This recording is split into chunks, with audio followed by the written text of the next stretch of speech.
नमस्कार दोस्तों, कलयुग के चमत्कार संतों की वाणी में आप सबका स्वागत है। विशाख मास का पवित्र महीना चल रहा है। आप सबको प्यार भरी जय श्री राधा कृष्ण। आज हम विशाख महीने में रोज कहीं सुनी जाने वाली कहानी, जिसे कि बंदरिया की कहानी के नाम से शीर्षक से पहचाना जाता है, सुनेंगे। आइए मिलकर सुनते हैं। बोलो विशाख के ठाकुर की जय। जय लक्ष्मी नारायण भगवान की। बहुत समय पहले की बात है। किसी नगर में एक राजा था। वह बहुत दयावान धर्मात्मा राजा था। भगवान विष्णु का अनन्य भगत था।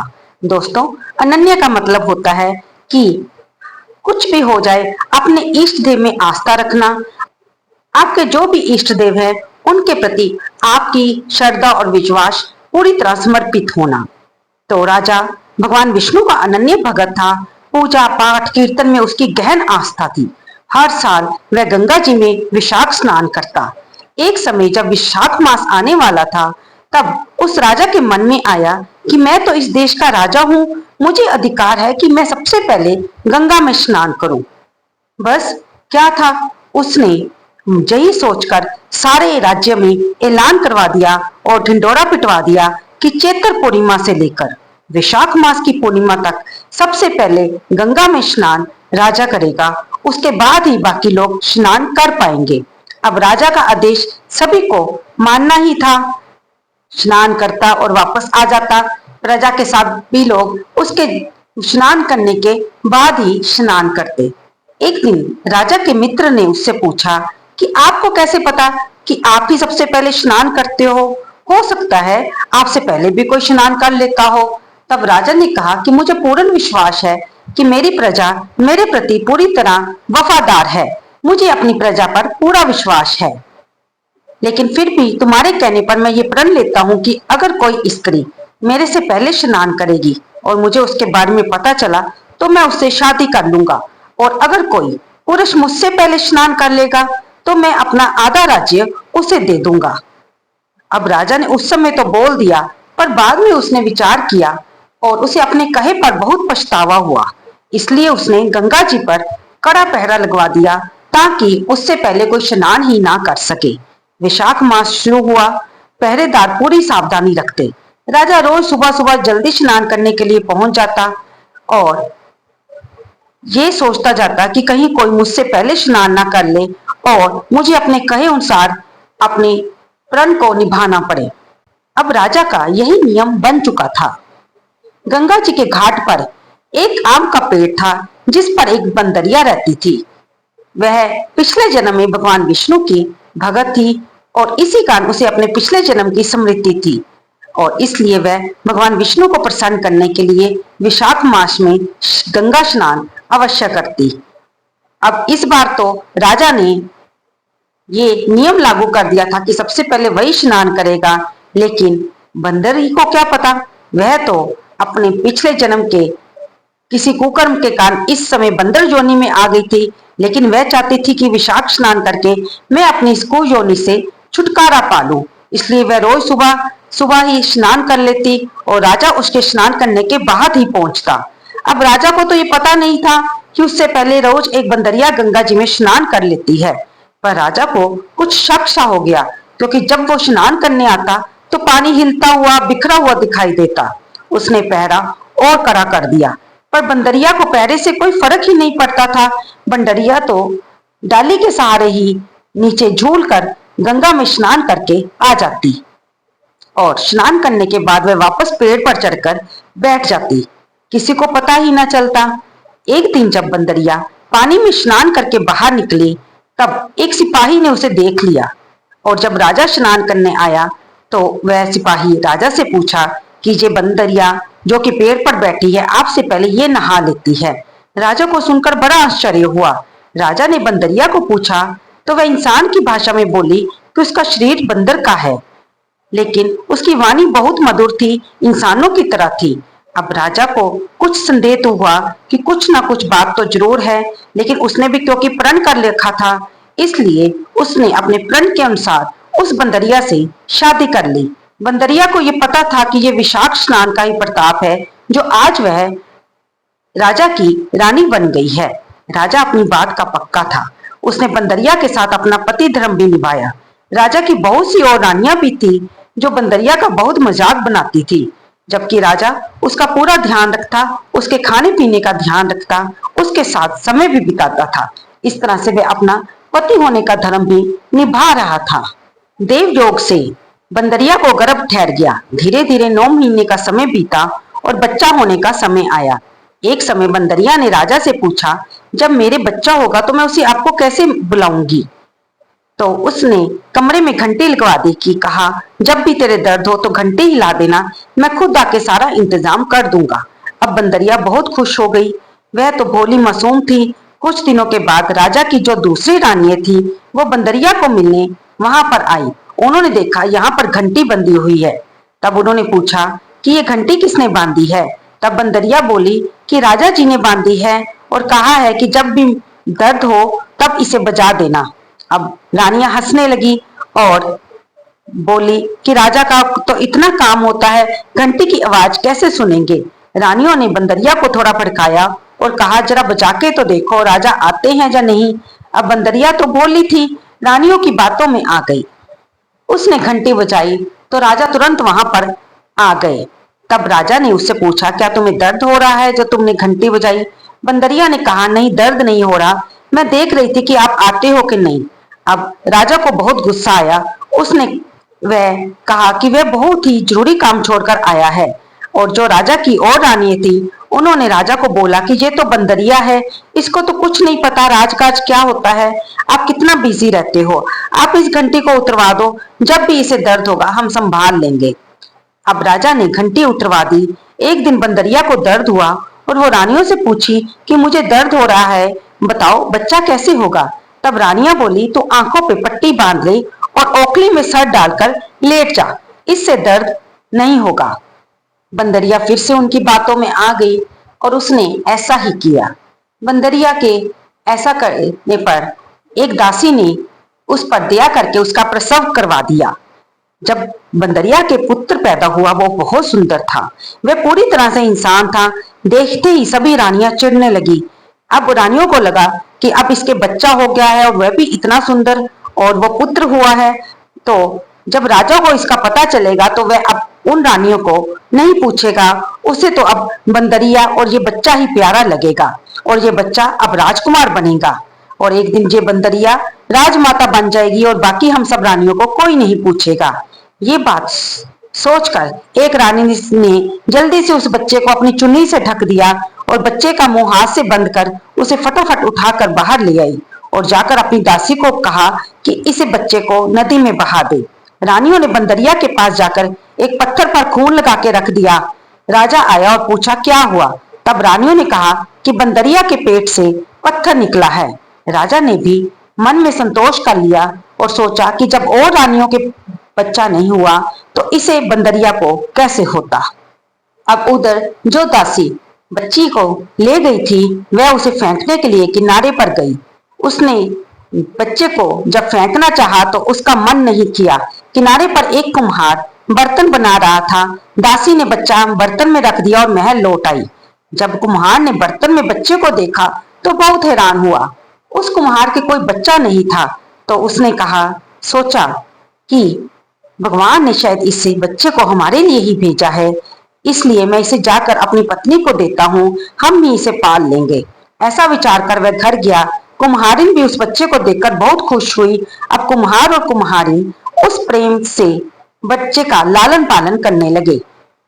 जब उन्हें लड़का मिला तब वह बहुत कीमती कपड़े में लिपटा हुआ था, इसलिए कुम्हार कुम्हारिन ने ये विचार किया कि ये बच्चा बहुत ही ऊंचे घराने का लगता है। धीरे धीरे बच्चा बड़ा होने लगा।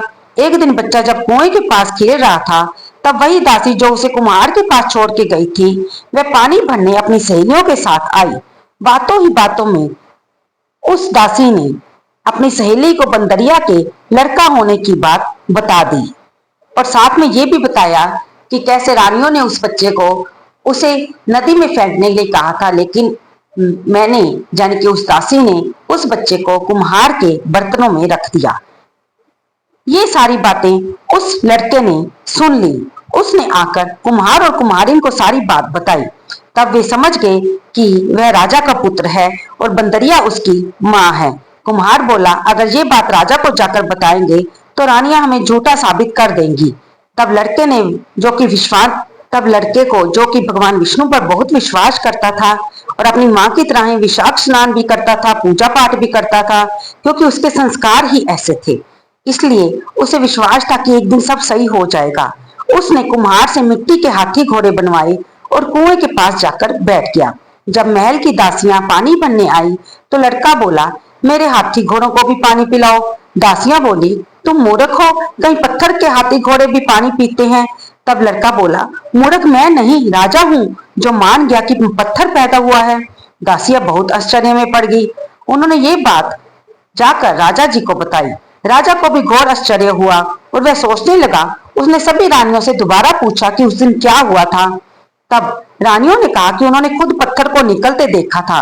बंदरिया बोली, मेरी आंखें बंद थी, मैंने तो कुछ भी नहीं देखा। जो रानियों ने मेरे को दिखाया वो पत्थर ही था। अब राजा को रानियों पर विश्वास था।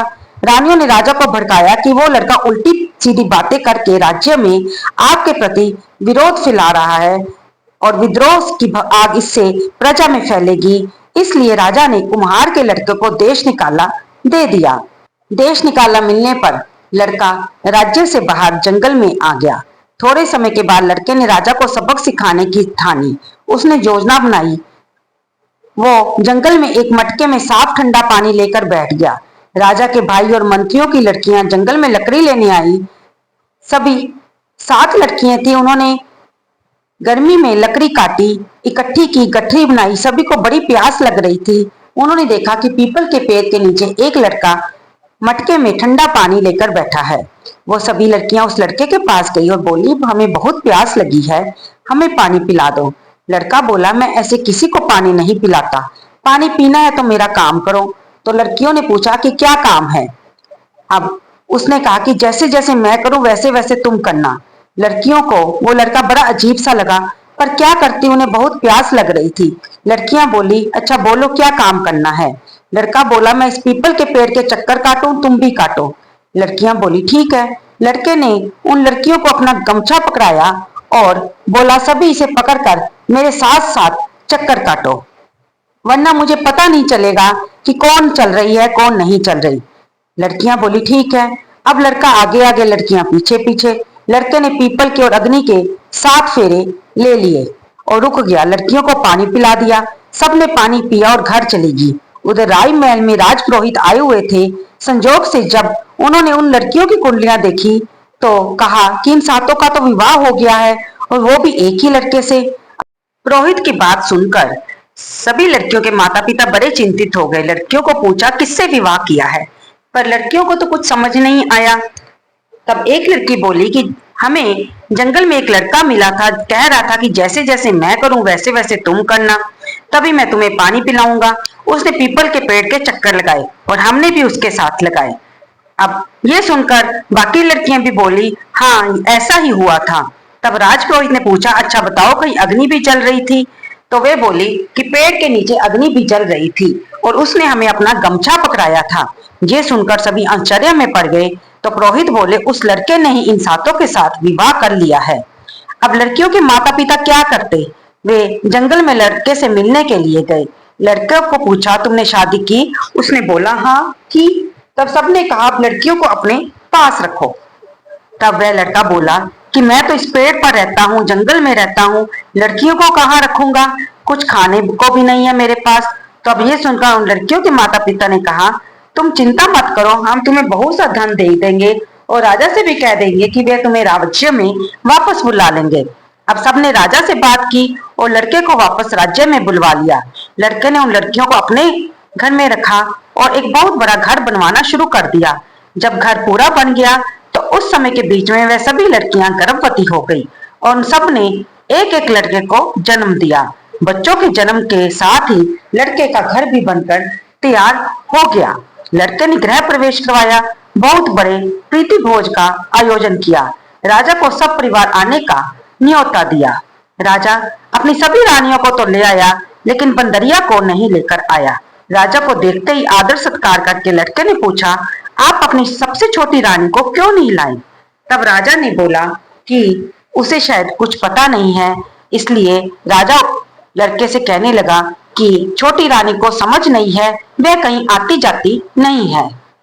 लड़के ने बहुत आग्रह किया। तब राजा ने उस बंदरिया रानी को लाने के लिए पालकी भेजी। जब वह बंदरिया रानी वहां आई, लड़के ने बड़े आदर से उसके पैर छुए और पूजा के बीच में उसे बिठाया। साथ ही अपनी सभी बीवियों को बोला कि रानी माँ के पैर छुओ और पैरों पड़ाई में सोने की गिनिया दो, बच्चा भी इन्हीं की गोद में रख दो। लड़के की सभी बहुओं ने ऐसा ही किया। बंदरिया सबको आशीर्वाद देती रही। राजा की बाकी रानी अब समझ गई थी कि कुछ तो गड़बड़ है। वो राजा को बोली कि ये लड़का हमें बुलवाकर यहाँ पर हमारा अपमान किया रहा है। हम सभी खड़ी हुई हैं और ये छोटी रानी को इतना सम्मान दे रहा है, इसलिए हम यहाँ से जा रही हैं। राजा को भी अब गुस्सा आ रहा था और वह खड़े खड़े सब हैरानी से देख रहा था। तब उसने लड़के को बोला कि वो ऐसा क्यों कर रहा है और हम जा रहे हैं। जब रानियां और राजा जाने लगे तब लड़का बोला, जे बंदरिया रानी मेरे जन्म की माँ है। राजा ने पूछा, ये तुम्हें कैसे पता कि ये तुम्हारी माँ है? तब लड़के ने सारी बात बता दी कि कैसे वह बंदरिया से पैदा हुआ और बाकी रानियों ने उसे मारने के लिए दासी को नदी में डालने के लिए दिया था, पर दासी ने दया करके बच्चे को कुम्हार के बर्तन में डाल दिया और कुम्हार कुम्हारी ने उसे बड़े प्यार से पाला है। तब लड़का बोला, महाराज जी, जो दासी मुझे यहाँ डाल गई थी आप उसी से पूछ लो। उस दासी को बुलाया गया। राजा के डर से उसने सब सच सच बता दिया। अब राजा को बहुत गुस्सा आया। उसने बाकी सभी रानियों को त्याग दिया और वह अपनी सबसे छोटी बंदरिया रानी, लड़के और उनकी बहू और बच्चों के साथ अपने राजमहल में आ गया। उसने कुम्हार को भी अपने साथ राजमहल में रहने के लिए कहा, लेकिन कुम्हार ने मना कर दिया और राजा ने कुम्हार को बहुत सा धन देकर आदर सम्मान के साथ विदा किया। इसके बाद सबने खूब आनंद से राजपाट किया। कहा तो राजा का घर सूना था और एक बच्चे के सुख भी नहीं मिल रहा था, और कहा उसे आज साथ साथ पोतों का सुख मिल रहा था। जानी उसका घर बच्चों की किलकारियों से भर गया था, जो कि हमेशा सोचता था कि मेरे मरने के बाद मेरा तर्पण करने वाला कोई नहीं है। आज उसे भरा पूरा परिवार मिल गया था। तो ये देखिए, ये विशाख स्नान का ही इतना फल है और सबको विशाख स्नान करना ही चाहिए, दान पुण्य करना चाहिए। बंदरिया ने विशाख स्नान के प्रभाव से अपनी पशु जोनि से मुक्ति पाई, रानी बनी, बेटा बहू पोते सब पाए। मधुसूदन भगवान ने जैसे बंदरिया को सुख संपत्ति दी, हे प्रभु हम सबको भी देना। जो भी इस कहानी को कहे सुने हुंकारा बने, भगवान मधुसूदन की कृपा से उसकी सभी मनोकामनाएं पूरी हो, उसके घर में धन वैभव संपत्ति बना रहे। बोलो विशाख मास की जय, भगवान श्री कृष्ण की जय, माँ राधे रानी सरकार की जय, गुरु महाराज की जय। आपको ये कथा कैसी लगी? कृपया से लाइक करें, शेयर करें और कमेंट बॉक्स में जय श्री विष्णु भगवान लिखना ना भूलें। धन्यवाद दोस्तों।